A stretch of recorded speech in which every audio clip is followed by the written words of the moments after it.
नमस्ते। Natures gift YouTube channel में आप सभी का स्वागत है। मेरा नाम है इंदु। जब तक बच्चा छोटा रहता है उसे अक्सर सर्दी जुकाम की प्रॉब्लम हो जाती है। उसकी नाक से बलगम निकलता रहता है और कभी कभी यही बलगम सूख कर उसके नाक के अंदर यानी जो नेजल पैसेज होता है वहाँ पर म्यूकस के रूप में जम जाता है। बच्चों को सर्दी अगर ज़्यादा होती है तो उससे आप कैसे छुटकारा पा सकती हैं, और बच्चे की नाक में म्यूकस है, उसका जो बलगम निकलता रहता है, इनकी देखभाल, इनकी साफ़ सफाई आपको कैसे करनी है, यही मैं इस वीडियो में बताने जा रही हूँ। वीडियो अगर पसंद आएगी तो लाइक कर दीजिएगा। चैनल पर अगर आप न्यू हैं तो चैनल को सब्सक्राइब और वीडियो को शेयर कर दीजिएगा ताकि जो न्यू पेरेंट्स होते हैं उन्हें भी इनकी जानकारी हो जाए। जब बच्चा छोटा रहता है उसे अगर ज़्यादा सर्दी जुकाम यानी आपके बेबी को अगर ज़्यादा सर्दी जुकाम की प्रॉब्लम है तो आप जो कच्ची हल्दी होती है, यानी कि अगर आपके घर पर हो तो अच्छी बात है, नहीं तो फिर आप जो सब्जी वाले होते हैं मार्केट में उनके पास से ले सकती हैं, उनके पास अक्सर रहती है। तो उस कच्ची हल्दी को ला करके आप उसे स्टीम दे दीजिए, यानी कि पानी एक टोप में रखिए और उसके ऊपर एक जाली रख दीजिए, उसके ऊपर उस हल्दी को रख करके 5 मिनट आप स्टीम दे दीजिए।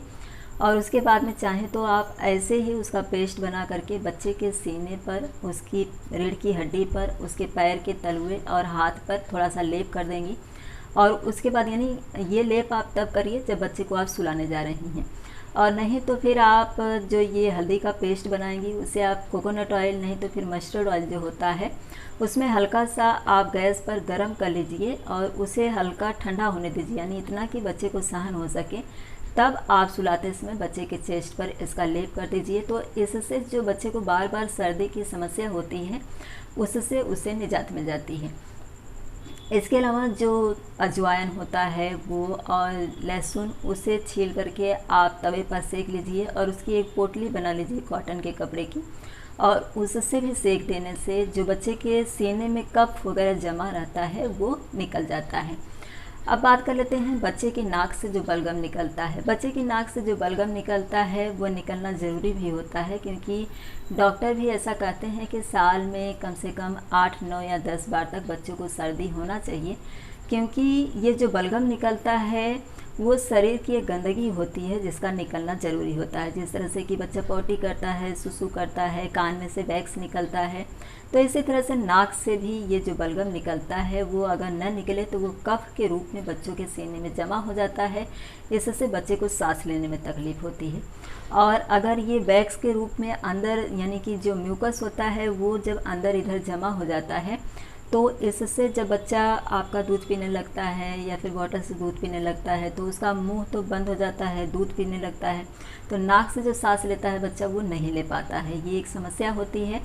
और इसके अलावा जब बच्चा सोता है तो भी उसे सांस लेने में प्रॉब्लम होती है अगर अंदर म्यूकस जमा हुआ है तो। और अगर बलगम निकल रहा है तो इससे बच्चे के नाक के आसपास ये जो आउटर एरिया है यहाँ पर कभी कभी लग जाता है बलगम, और कभी कभी बच्चा इस तरह से मल देता है तो इससे भी बच्चों के नाक के आसपास में वो बलगम लग जाता है। तो वो सूखने पर वहाँ की स्किन जो होती है वो ख़राब होने लगती है। तो इसके लिए अगर बच्चे को बलगम निकल रहा है तो आप सूखे कपड़े से न पोंछ करके जो पानी होता है उसे अच्छी तरह से उबाल लीजिए और फिर उसे हल्का गुनगुना रहने दीजिए, और उसमें कॉटन का एकदम सॉफ्ट कपड़ा आप डुबो करके उसे हल्का निचोड़ करके और हल्के हाथ से इस तरह से पोंछ दीजिए इस तरह से। तो वहाँ पर जब वो सूख जाए, अगर आपको ऐसा लगता है कि बार बार पोंछने की वजह से यहाँ की स्किन ड्राई हो रही है तो आप देसी घी का इस्तेमाल कर सकती हैं, ये सबसे अच्छा रहता है। और नहीं तो फिर जो मलाई मथते हैं उसमें से जो बटर निकलता है आप उसका इस्तेमाल कर सकती हैं, नहीं तो फिर आप जो वर्जिन कोकोनट ऑयल होता है उसका भी इस्तेमाल कर सकती हैं, और नहीं तो फिर आप जो बेबी लोशन या क्रीम आपके पास में होगा उसका भी इस्तेमाल कर सकती हैं। तो इसे आप उंगली पर इस तरह से लगा करके, अगर आप कोकोनट ऑयल लगा रही हैं तो इस तरह से उंगली पर लगा करके हल्का सा इस तरह से वहाँ पर मालिश कर देंगे इसे, तो यहाँ की स्किन जो होती है वो सॉफ्ट बनी रहती है। अब अंदर जो म्यूकस जम जाता है उसके लिए अगर मैं आपको बताऊं तो देखिए, ये स्टीमर मैंने कई वीडियो में आपको दिखाया हुआ है। ये स्टीमर मैंने जब मेरा बेटा छोटा था तो 80 रुपये में ही लिया था, अभी शायद 120 ऐसा कुछ इसका प्राइस है, और इसका जो वायर है वो भी काफ़ी बड़ा है ऐसे। और ये स्टीमर आपको बहुत काम देता है। कुछ लोग इसे फेशियल वगैरह में भी यूज करते हैं, मैं भी यूज करती हूँ। और जब बच्चे को सर्दी जुकाम हो जाता है तभी भी हम इसमें पानी भर करके बच्चे के कमरे में इसे स्विच बोर्ड में लगा देते हैं और कमरे का दरवाज़ा बंद कर देते हैं। तो इसमें से जो गर्म हवा निकलती है वो 10 मिनट के अंदर ही पूरे कमरे में फैल जाती है, और जब बच्चा सांस लेता है तो उसकी नाक के ज़रिए वो जो गर्म हवा जाती है तो उससे बच्चे की नाक में जमा हुआ ये जो म्यूकस होता है वो पिघल जाता है, यानी वो एकदम से सॉफ्ट हो जाता है। तो आप उसे निकाल सकती हैं। यानी बच्चा सोया हुआ है तब तो आप इसे जब चालू करती हैं तो इससे बच्चे को सांस लेने में अच्छा रहता है। अगर बच्चे के सीने में कफ जमा हुआ है, उसे सर्दी जुकाम की समस्या है, जो गर गर की आवाज़ आती है बच्चों को, ये स्टीमर अगर आप बच्चे के कमरे में चालू करती हैं, गर्म हवा उसके सीने के अंदर तक जाती है नाक के ज़रिए, तो वो जो कफ जमा रहता है वो निकल जाता है। लेकिन इस स्टीमर को आप अगर म्यूकस निकालने के लिए यूज कर रही हैं तो आप दिन में करिए। आप बच्चे के साथ उस कमरे में बैठिए और इस स्टीमर को चालू कर दीजिए। बच्चे की नाक से जब बच्चा सांस लेगा तो ये स्टीमर की हवा, जब गर्म हवा जाएगी तो बच्चे की नाक के अंदर जो म्यूकस है वो अच्छी तरह से सॉफ्ट हो जाएगा। तो आप चाहें तो बच्चे के साथ खेलते खेलते या बच्चे को गोद में ले करके इस तरह से आप हल्का इस तरह से ऐसे ऐसे करेंगी, इस तरह से, तो वो जो म्यूकस होता है वो आगे की तरफ आ जाता है। तो आप कॉटन के कपड़े को हल्का भिगो करके तभी लीजिएगा। इस तरह से यहाँ से ऐसे ऐसे करेंगे। ध्यान रखिए आपका नाखून बिल्कुल नहीं होना चाहिए, नहीं तो बच्चे को जख्म लग सकता है। और कोई भी चीज़ आपको नाक के अंदर नहीं घुसानी है। जैसे साफ़ करने वाला जो बर्ड्स आता है वो कुछ लोग अंदर डालते हैं, या फिर कापूस या फिर कॉटन का कपड़ा अंदर, नाक के अंदर आपको इन नहीं करना है। बाहर की तरफ से जब आप इस तरह से बच्चे की जो म्यूकस जमा हुआ है ऐसे करेंगे तो बाहर की तरफ आ जाता है। तो आप आसानी से उसे इस तरह से साफ़ कर सकती हैं। इसके अलावा जो सक्शन बल्ब आता है मार्केट में, आप चाहें तो उसे परचेज़ कर सकती हैं। और सक्शन बल्ब की भी आपको अच्छी तरह से साफ़ सफाई करनी होती है। आप सक्शन बल्ब के जो हवा है अंदर वो अच्छी तरह से निकाल दीजिए। उसके बाद बच्चे की नाक के पास में लगा करके और फिर इस तरह से करेंगी तो जो भी अंदर म्यूकस अच्छी तरह से सॉफ्ट हुआ है वो सक्शन बल्ब के अंदर आ जाता है। और बाद में आप उसे साफ़ करके फिर दूसरे साइड वाला जो ये होल है नाक का, इसकी तरफ लगाइए और यहाँ से भी वैक्स निकाल करके फिर उस सक्शन बल्ब को अच्छी तरह से साफ़ करके आप सुखा करके रख दीजिए।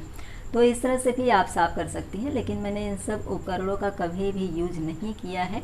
मैंने इसी तरह से अपने बच्चे की नाक की साफ़ सफाई की है। मैं जब नहलाने के लिए लेके जाती थी तो गीजर ऑन रहता था, तो वहाँ थोड़ा हल्का भाप जैसा रहता था, तो इसी से उसका म्यूकस अच्छी तरह से सॉफ्ट हो गया रहता था। और नहलाते समय हम अक्सर ऐसे ऐसे धोते ही हैं, यहाँ पर थोड़ा बहुत दिख जाता है तो इस तरह से साफ़ कर देते हैं। इस तरह से सिर्फ अंदर आपको नहीं घुसाना होता है। इस तरह से करेंगी, बाहर की तरफ दिखाई देता है तो ये वाला जो पार्ट है, ये वाला, यहाँ पर आपको इस तरह से करना है, न कि आपको अंदर की तरफ करना है। सिर्फ इस तरह से करेंगी तो बाहर की तरफ दिखाई देता है। तो इस तरह से आपको हल्का हाथों से ऐसे ऐसे करके निकाल लेना है।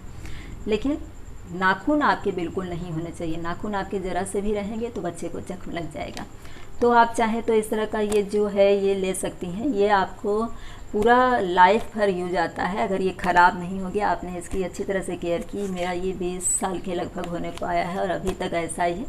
मैं जब कभी भी मुझे भी सर्दी जुकाम होता है तो मैं अपने कमरे में लगा देती हूँ, सांस लेने में तकलीफ़ होती है तो इस तरह से ये हमेशा के लिए यूज़ेबल है। तो आप इसे चाहें तो परचेज़ कर सकती हैं, और नहीं तो फिर आप जो नहलाने जाती हैं उसमें बच्चे को वहाँ पर पहले से गीजर चालू कर दीजिए। और नहीं तो फिर आप जो नेज़ल सलाइन ड्रॉप आता है उसको भी इस्तेमाल कर सकती हैं। इस ड्रॉप को आप मेडिकल पर से ले लीजिए, और जब बच्चे को आपको डालना है तो ध्यान रखिएगा कि बच्चे को एकदम से सुला करके नहीं डालना है कि वहाँ अंदर तक चला जाए।